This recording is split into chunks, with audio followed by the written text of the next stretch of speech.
कहानी की शुरुआत जापान से होती है, जहां 2 लाख से ज्यादा खतरनाक निंजाज मौजूद हैं।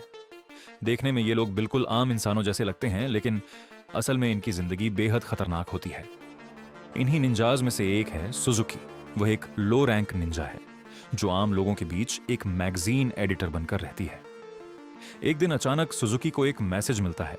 वह तुरंत अपने राइटर को गुड बाय कहती है और एक ब्रिज की तरफ निकल जाती है। वहां पहुंचते ही उसे एक रशियन आदमी दिखाई देता है। ये वही आदमी है जो निंजास का शिकार करता है और सुजुकी को इसे मारने का मिशन दिया गया है। रशियन आदमी बिना कोई मौका दिए सुजुकी पर गन से गोली चला देता है। सुजुकी किसी तरह गोली से बचती है और अपनी हील से उस पर हमला करती है। तभी उसकी हील अचानक 2 बेहद तेज डैगर्स में बदल जाती है। रशियन किसी तरह उसके हमले से बच जाता है और अपनी गन से सुजुकी पर लगातार गोलियां चलाने लगता है। सुजुकी बड़ी तेजी से सारी बुलेट्स लोड करती है और उसकी तरफ कुछ निंजा स्टार्स फेंक देती है। इसके बाद वह पीछे से आकर उसे एक जोरदार किक मारती है, लेकिन रशियन अभी भी हार मानने को तैयार नहीं था। सुजुकी अपनी इलेक्ट्रिक स्टिक से उस पर हमला करती है, लेकिन उस पर भी कोई असर नहीं होता। उल्टा रशियन उसे पकड़कर जमीन पर पटक देता है। कुछ दूरी पर एक दूसरा निंजा चुपचाप यह पूरी लड़ाई देख रहा था। उसका नाम था केटीओ और वह एक हाई रैंक निंजा था। अब रशियन गोली मारने ही वाला था कि अचानक उसकी बाजू में एक टूथपिक आकर लगती है। जैसे ही रशियन पलटकर देखता है, उसे एक लड़का अपनी तरफ भागता हुआ दिखाई देता है। यह भी एक निंजा था। उसका नाम था कुरो। कुरो बिना ज्यादा मेहनत किए रशियन आदमी को हरा देता है और आखिर में उसे चोकहोल्ड में लेकर खत्म कर देता है। इसके बाद कुरो सुजुकी से कहता है, मैं जा रहा हूं, बाकी का काम आप संभाल लेना। सुजुकी यह सुनकर पूरी तरह शॉक हो जाती है। वह सोचती है, यह कैसा आदमी है, किसी और को अपना क्रेडिट क्यों लेने दे रहा है। लेकिन कुरो बड़े आराम से जवाब देता है, इतना काम करने की क्या जरूरत है, मुझे घर जाकर सोना है। कुरो एक शानदार निंजा था, लेकिन साथ ही वह बेहद लेजी भी था और इतना कहकर वह चुपचाप वहां से चला जाता है। इस वक्त कुरो एक पुराने और सस्ते घर में अकेला रहता है। घर पर बोर होते हुए वह फूंक मार मार कर टूथपिक एरोस चलाने की प्रैक्टिस करता रहता है। तभी अचानक कोई बिना आवाज किए उसके कमरे में घुस आता है। ये उसका सीनियर केटो था। केटो वहां कुरो को एक नया मिशन देने आया था। वर्ल्ड वॉर 2 के बाद कुछ खतरनाक निंजाज ने मिलकर एक सीक्रेट ग्रुप बनाया था जिसका नाम था अंडरग्राउंड निंजाज। खुफिया जानकारी के मुताबिक इस ग्रुप ने जून हाई स्कूल में घुसकर वहां अपना कब्जा कर लिया था। और ये स्कूल भी किसी आम जगह पर नहीं बना था। जहां आज स्कूल था, वहां पहले एक पुराना मिलिट्री स्कूल हुआ करता था। वहां अभी भी वर्ल्ड वॉर 2 के समय के कई रहस्य छिपे हुए थे। कुरो का मिशन था कि वह स्कूल में अंडरकवर जाकर अंडरग्राउंड निंजास के असली इस सूट की मदद से कुरो इनविजिबल हो सकता था। लेकिन तभी कुरो को इस सूट का एक अजीब इस्तेमाल करने का मौका मिल जाता है। वह अपने घर पर सूट के साथ टाइम पास कर ही रहा था कि अचानक टॉयलेट से उसकी एक फीमेल फ्रेंड की आवाज आती है। वह टॉयलेट पेपर मांग रही थी, लेकिन टॉयलेट पेपर उससे काफी दूर रखा हुआ था। लड़की कुरो से कहती है, अगर मेरी तरफ देखा ना तो बहुत मारूंगी, समझा। कुरो उसकी बात मानते हुए वॉल पर चढ़ जाता है और लड़की को बिना देखे उसके ऊपर से टॉयलेट पेपर तक पहुंच जाता है। लेकिन आखिर में टॉयलेट पेपर देने के लिए जैसे ही वह लड़की की तरफ मुड़ता है, उसके मुंह पर सीधा स्लिपर पड़ता है। अगली सुबह कुरो झूठ एंड हाई स्कूल पहुंचता है, लेकिन वहां जाकर उसे पता चलता है कि उसे पहले एंट्रेंस एग्जाम भी देना पड़ेगा। यह सुनकर कुरो काफी परेशान हो जाता है। एक पल के लिए वह सोचता है, क्या जरूरत है इतनी मेहनत करने की, मिशन पूरा करके यहां से निकल ही जाता हूं। लेकिन फिर उसे केटो का डर याद आ जाता है। अब कुरो के सामने सबसे बड़ी प्रॉब्लम थी, आखिर एंट्रेंस एग्जाम पास कैसे करे। अपने थके हुए लेकिन खूबसूरत चेहरे के साथ कुरो जल्द ही एक स्टूडेंट का ध्यान अपनी तरफ खींच लेता है। उसका नाम था नोगुची, जो खुद भी दोबारा एग्जाम दे रही थी। क्लासरूम में पहुंचने के बाद कुरो नीचे देखते हुए पूरी क्लास का एक चक्कर लगाता है और फिर नोगुची के पास जाकर बैठ जाता है। कुरो को पूरा भरोसा था कि ऑर्गेनाइजेशन ने उसके लिए पहले से एग्जाम की तैयारी कर रखी होगी, और ऐसा ही था।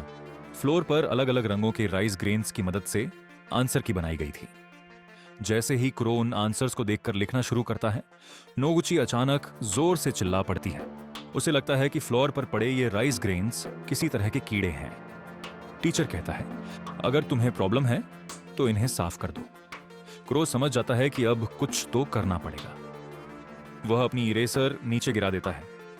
फिर इरेजर उठाने के बहाने एक पेपर बॉल को स्ट्रॉ में भरकर बड़ी सफाई से नोगुची की तरफ मार देता है।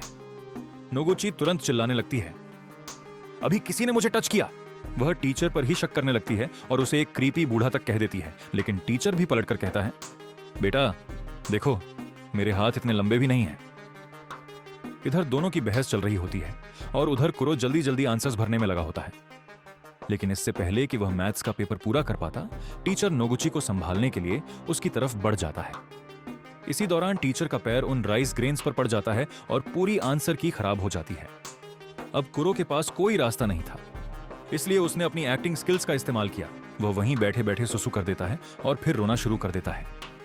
वह टीचर से कहता है कि एग्जाम के डर की वजह से उसने गलती से बहुत ज्यादा पानी पी लिया था। टीचर उसे चुप कराता है और बताता है कि एग्जाम सिर्फ नाम के लिए है। अगर वह खाली शीट भी छोड़ देगा तब भी उसे पास कर दिया जाएगा। अब कुरो को थोड़ी राहत मिलती है, लेकिन कुरो यहां सिर्फ एग्जाम देने नहीं आया था, उसे स्कूल के बारे में इंपॉर्टेंट इंफॉर्मेशन भी कलेक्ट करनी थी। इसलिए वापस जाते समय वह नोगुची का वेट करता है और दोनों साथ साथ घर जाने लगते हैं। कुरो का घर पहले आ जाता है। वह नोगुची से कहता है, कभी हमारे गरीब खाने पर भी आ जाना। नोगुची थोड़ा हेजिटेट करती है, लेकिन आखिरकार मान जाती है। दोनों कुरो के घर की छत पर पहुंचते हैं। बातचीत के दौरान नोगुची स्कूल के बारे में कुछ इंपॉर्टेंट बातें बताती है। वह बताती है कि क्लास में कुछ बदमाश बच्चे हैं जो दूसरे स्टूडेंट्स को परेशान करते रहते हैं। उसका एक फ्रेंड एडा था जिसे उन्होंने इतना परेशान किया कि उसने स्कूल आना ही छोड़ दिया। इसके अलावा नोगुची बताती है कि स्कूल के नीचे काफी सीक्रेट टनल हैं जो वर्ल्ड वॉर 2 के समय के एक स्पेशल मिलिट्री बेस तक जाती हैं। कुरो तुरंत समझ जाता है कि शायद अंडरग्राउंड निंजा ग्रुप का असली टारगेट इसी मिलिट्री बेस के पीछे छिपा हुआ है। सूरज ढलने लगता है। नोगुची कहती है कि अब उसे घर जाना चाहिए, लेकिन अचानक उसका पैर स्लिप हो जाता है और वह छत से नीचे गिरने लगती है।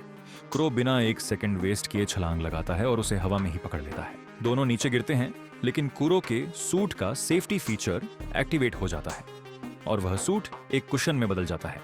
नोगुची खुले मुंह के साथ शॉक में बेहोश हो जाती है। कुरो उसे सेफली घर छोड़ देता है। उसी रात एक लड़का अपने ड्रोन को उसकी पड़ोसन फ्रेंड कवादो के बाथरूम के पास उड़ाने की कोशिश कर रहा होता है, लेकिन उसे बिल्कुल पता नहीं होता कि कुरो अपना इनविजिबल सूट पहनकर वहीं बैठा हुआ है।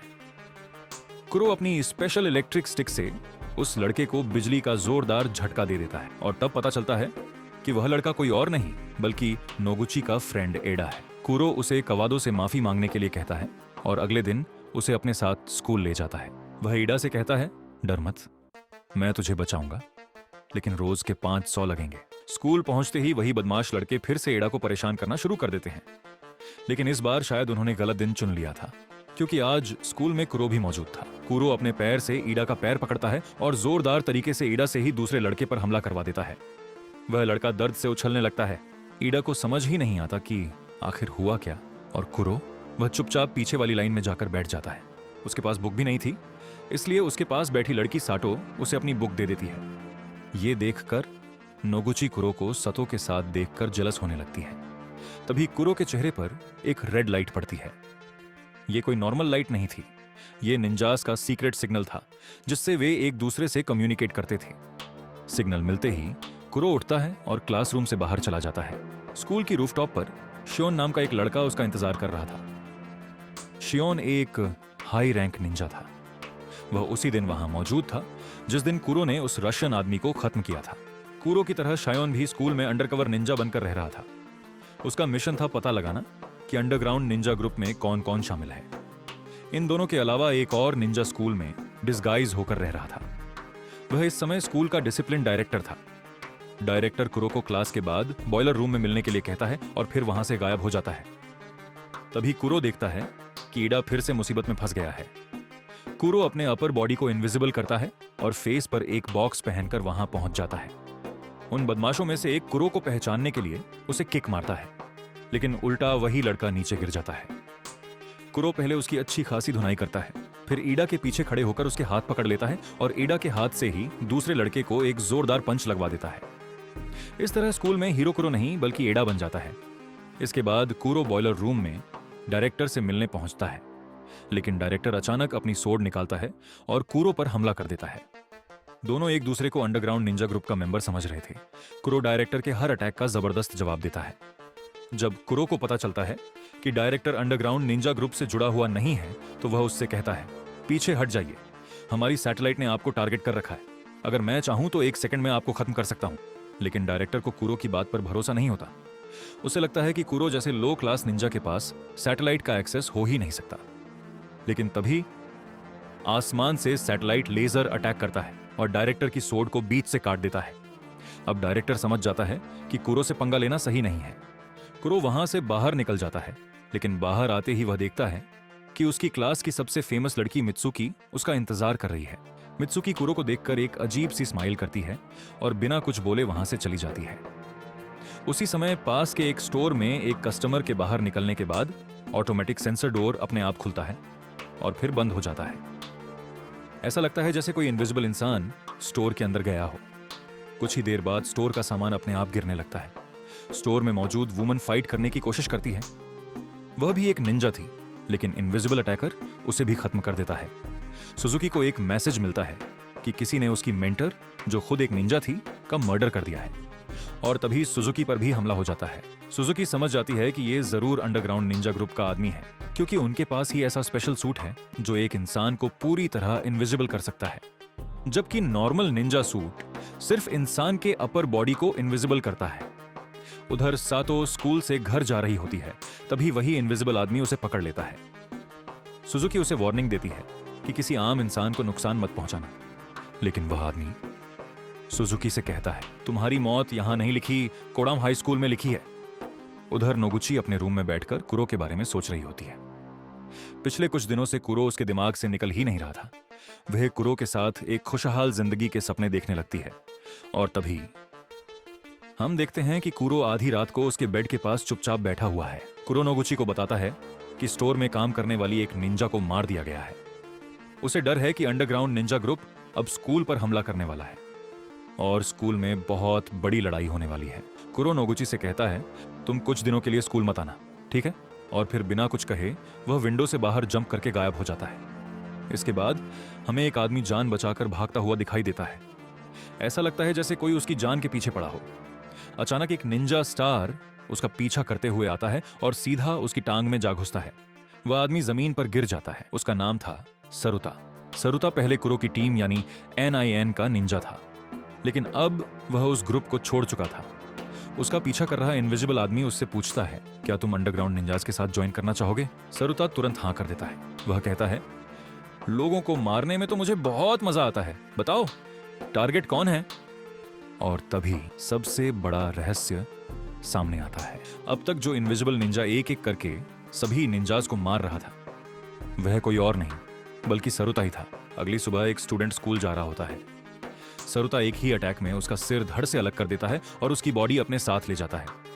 उधर कुरो के मना करने के बावजूद नोगुची उसे ढूंढते हुए स्कूल पहुंच जाती है। तभी स्कूल डायरेक्टर की नजर नोगुची पर पड़ती है। नोगुची घबराकर उसे सब बता देती है कि कुरो ने कहा था स्कूल तबाह होने वाला है। डायरेक्टर समझ जाता है कि अब बड़ी लड़ाई शुरू होने वाली है। वह नोगुची को एक रिंग देता है और कहता है, ये कुरो को दे देना, उसे ढूंढने की कोशिश करो, ये बहुत जरूरी है। कुछ देर बाद सरुता उस स्टूडेंट की बॉडी लेकर क्लासरूम में पहुंचता है। अभी भी कोई उसे देख नहीं पा रहा था। अचानक वह बिना सिर की बॉडी पूरी क्लास के बीच आकर गिरती है।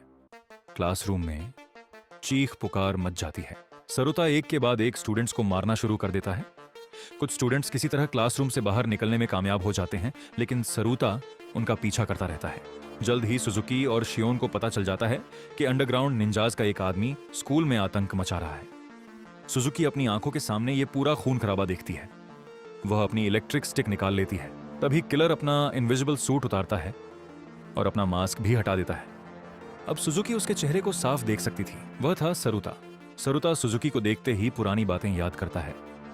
वह बताता है कि जब वे दोनों इस स्कूल में पढ़ते थे तब वह सुजुकी को बहुत पसंद करता था, लेकिन सुजुकी ने उसके प्यार का मजाक बनाया और उसे छोड़ दिया। अब सरुता के अंदर सिर्फ गुस्सा और नफरत बची थी। दोनों के बीच एक खतरनाक फाइट शुरू हो जाती है। सुजुकी एक स्किल्ड निंजा थी, इसलिए वह धीरे धीरे फाइट में जीत के करीब पहुंचने लगती है, लेकिन उसने एक बहुत जरूरी बात नोटिस नहीं की थी। सरुता का सूट इलेक्ट्रिसिटी एब्जॉर्ब कर सकता था, इसीलिए सुजुकी की इलेक्ट्रिक स्टिक का उस पर कोई असर नहीं हुआ। अब सुजुकी कमजोर पड़ने लगी थी और तभी अचानक एक आदमी ग्लास तोड़कर अंदर जंप करता है। ये वही हाई रैंक निंजा केटो था। सरुता अच्छी तरह जानता था कि केटो के सामने उसका टिकना लगभग इम्पॉसिबल है, इसलिए वह तुरंत अपना मास्क पहनता है और इनविजिबल हो जाता है। लेकिन केटो को इससे कोई फर्क नहीं पड़ता। वह अपनी आर्म पर एक कट लगाता है और अपना ब्लड सरुता की तरफ फेंक देता है। ब्लड सरुता के सूट पर लग जाता है और उसका इनविजिबल शरीर फिर से दिखाई देने लगता है। केटो अपनी स्वॉर्ड से सरुता पर अटैक करता है, लेकिन सरुता का एडवांस्ड सूट बलून की तरह फूल जाता है और सोर्ड का अटैक रोक लेता है। सरुता मौका देखकर वहां से भाग जाता है। उधर नोगुची अभी भी कुरो को ढूंढ रही होती है। तभी उसकी मुलाकात घबराए हुए ईडा से होती है। ईडा उसे बताता है, मैंने कुरो और एक दूसरे लड़के को उन टनल्स वाले एरिया में जाते देखा था। वहां एक रास्ता अंडरग्राउंड बंकर तक जाता है। मेरी और उस दूसरे लड़के की अंदर जाने की हिम्मत नहीं हुई, लेकिन अब मुझे कुरो की टेंशन हो रही है। उधर कुरो टनल के अंदर एक लड़की को देखता है। ये लड़की थी मित्सुकी, और अब कुरो को पता चलता है कि इस पूरे प्लान के पीछे मित्सुकी ही है। लेकिन कुरो ने जितना सोचा था, मित्सुकी उससे कहीं ज्यादा पावरफुल थी। कुरो उस पर एक बॉम्ब से अटैक करता है, लेकिन मित्सुकी पलक भर में वहां से जंप करके एक वॉल पर सिर्फ एक फिंगर के सहारे लटक जाती है। कुरो उस पर 2 हाई वोल्टेज केबल्स फेंकता है, लेकिन मित्सुकी उन दोनों वायर्स को अपने नंगे हाथों से पकड़ लेती है, मानो इलेक्ट्रिसिटी का उस पर कोई असर ही नहीं होता। उधर सरुता स्कूल में घूम रहा होता है। तभी उसके सामने शियोन आ जाता है। शायोन अपनी सोर्ड निकालता है और बेहद तेजी से सरुता पर अटैक शुरू कर देता है। शायोन बहुत चालाकी से जमीन पर ग्लास पीसेस फैला देता है। अब जब सरुता इनविजिबल होकर मूव करता है तो ग्लास की मूवमेंट से शायोन उसकी लोकेशन समझ सकता था। उसका टेडी बियर भी सरुता की एग्जैक्ट लोकेशन पिन पॉइंट करने में मदद करता है। शियोन आखिरकार सरुता को एक वॉल के पास ट्रैप कर लेता है। अब कुछ ही पलों में सैटेलाइट लेजर से सरुता का काम तमाम होने वाला था, लेकिन आखिरी मोमेंट पर सरुता वहां से बच निकलता है। शान उसके पीछे भागता है और रूफटॉप पर उसे पकड़ लेता है। वह अपनी सोर्ड से सरुता पर जबरदस्त वार करता है, लेकिन वहां सिर्फ सरुता का सूट पड़ा होता है। सरुता पीछे से अचानक शियोन पर हमला कर देता है। शियोन बचने की कोशिश करता है, लेकिन उसकी सोर्ड 2 टुकड़ों में टूट जाती है। शियोन एक बेहतर फाइटर जरूर था, लेकिन अंडरग्राउंड निंजास के वेपन्स कहीं ज्यादा पावरफुल थे। फाइट के दौरान शायोन के शोल्डर पर एक खतरनाक चोट लग जाती है। अब घायल शियोन के पास अपनी आधी स्वॉर्ड से बचाव करने के अलावा कोई रास्ता नहीं था। वह लगभग हारने ही वाला था, लेकिन तभी केटो वहां पहुंच जाता है। केटो अपनी स्वॉर्ड सरुता के शरीर के आर पार कर देता है और आखिरकार उसका गेम खत्म कर देता है। इस तरह शियोन की जान बच जाती है। उधर अंडरग्राउंड टनल में कुरो मित्सुकी से फाइट कर रहा था। कुरो समझ चुका था कि मित्सुकी को हराना लगभग इम्पॉसिबल है, लेकिन उसके दिमाग में एक सवाल था, आखिर मित्सुकी चाहती क्या है? वह ये सब क्यों कर रही है? आखिरकार मित्सुकी अपना पूरा प्लान बता देती है। उसने जानबूझकर झूठी इंफॉर्मेशन बाहर फैलाई थी ताकि सारे निंजाज स्कूल तक आए, क्योंकि जैसे ही निंजाज अपना लेजर सैटेलाइट एक्टिवेट करते, मित्सुकी सैटेलाइट की लोकेशन ट्रैक कर सकती थी। हैक डेटा की मदद से उन्होंने सैटेलाइट की लोकेशन पता लगा ली थी और अब उनका एक आदमी सैटेलाइट के अंदर भी पहुंच चुका था। उनके स्पेशल सूट्स स्पेस में भी काम कर सकते थे।